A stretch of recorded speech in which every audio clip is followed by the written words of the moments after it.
For so many people, it seems like it took a unique and extraordinary convergence of factors. A brave young woman with a smartphone camera, a crowd that was traumatized witnesses, a murder that lasts almost 10 minutes in broad daylight for ultimately the whole world to see. Officers standing up and testifying against a fellow officer instead of just closing ranks, which should be commended. A jury who heard the evidence, carried out their civic duty in the midst of an extraordinary moment, under extraordinary pressure. For so many, it feels like it took all of that for the judicial system to deliver a just basic accountability. We saw how traumatic and exhausting just watching the trial was for so many people. Think about it, those of you who are listening. Think about how traumatic it was for you. You weren't there. You didn't know any of the people. But it was difficult, especially for the witnesses who had to relive that day. It's a trauma. On top of the fear so many people of color live with every day when they go to sleep at night and pray for the safety of themselves and their loved ones.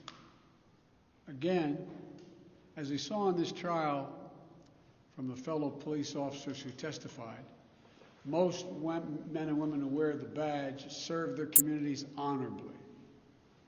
But those few who fail to meet that standard must be held accountable, and they were today. One was. No one should be above the law. And today's verdict sends that message. But it's not enough. We can't stop here. In order to deliver real change and reform, we can and we must do more to reduce the likelihood that tragedies like this will ever happen and occur again. To ensure that black and brown people, or anyone, so they don't fear the interactions with law enforcement, that they don't have to wake up knowing that they can lose their very life in the course of just living their life. They don't have to worry about whether their sons or daughters will come home after a grocery store run, or just walking down the street, or driving their car, or playing in the park, or just sleeping at home. And this takes acknowledging and confronting head-on systemic racism and the racial disparities that exist in policing and in our criminal justice system more broadly. You know, state and local government and law enforcement needs to step up, but so does the federal government. That's why I've appointed the leadership of the Justice Department that I have, that is fully committed to restoring trust between law enforcement and the community they are sworn to serve and protect. I have complete confidence in the Attorney General, General Garland's leadership and commitment. I've also nominated two key Justice Department nominees, Vanita Gupta and Kristen Clark, who are eminently qualified, highly respected lawyers who have spent their entire careers fighting to advance racial equity and justice.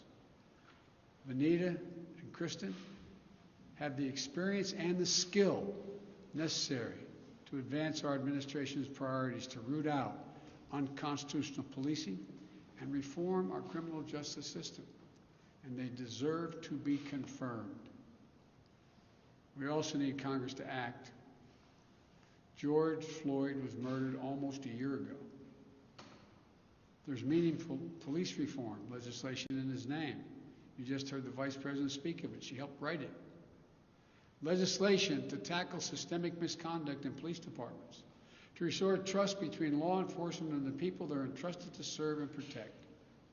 But it shouldn't take a whole year to get this done. In my conversations with the Floyd family, I spoke with them again today, I assure them we're going to continue to fight for the passage of the George Floyd Justice and Policing Act so I can sign it into law as quickly as possible. There's more to do. Finally, it's the work we do every day to change hearts and minds as well as laws and policies. That's the work we have to do. Only then will full justice and full equality be delivered to all Americans. And that's what I just discussed with the Floyd family. The guilty verdict does not bring back George. But through the family's pain, they're finding purpose. So George's legacy will not be just about his death, but about what we must do in his memory. I also spoke to Gianna, George's young daughter again. When I met her last year, I've said this before, at George's funeral, I told her how brave I thought she was. And I sort of knelt down to hold her hand. I said, Daddy's looking down on you, he's so proud. She said to me then, I'll never forget it, Daddy changed the world. And I told her this afternoon, Daddy did change the world. Let that be his legacy, a legacy of peace, not violence, of justice. Peaceful expression of that legacy are inevitable and appropriate, but violent protest is not.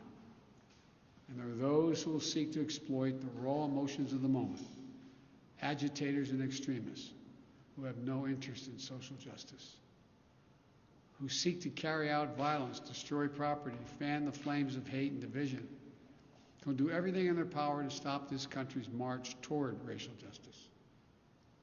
We can't let them succeed. This is a time for this country to come together, to unite as Americans. There can never be any safe harbor for hate in America. I've said it many times. The battle for soul of this nation has been a constant push and pull for more than 240 years. A tug of war between the American ideal that we're all created equal and the harsh reality that racism has long torn us apart. At our best, the American ideal wins out. So we can't leave this moment or look away thinking our work is done. We have to look at it, we've looked as we did for those 9 minutes and 29 seconds. We have to listen. I can't breathe. I can't breathe. Those are George Floyd's last words. We can't let those words die with him. We have to keep hearing those words. We must not turn away. We can't turn away. We have a chance to begin to change the trajectory in this country. It's my hope and prayer that we live up to the legacy. May God bless you. May God bless George Floyd and his family. Thank you for taking the time to be here. This can be a moment of significant change. Thank you.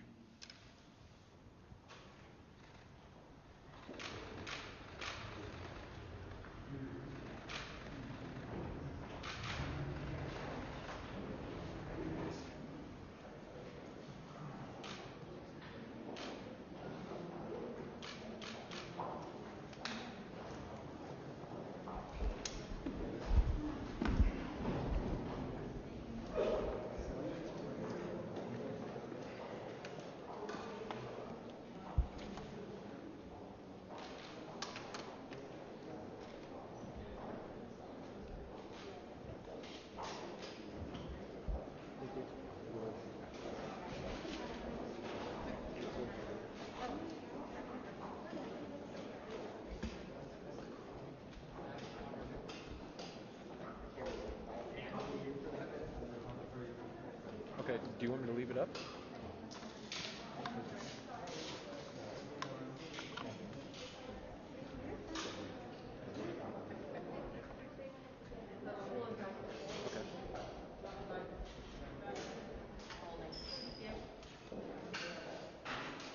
Yeah, I think so. Okay, I'll wait for France to get up there and then I'll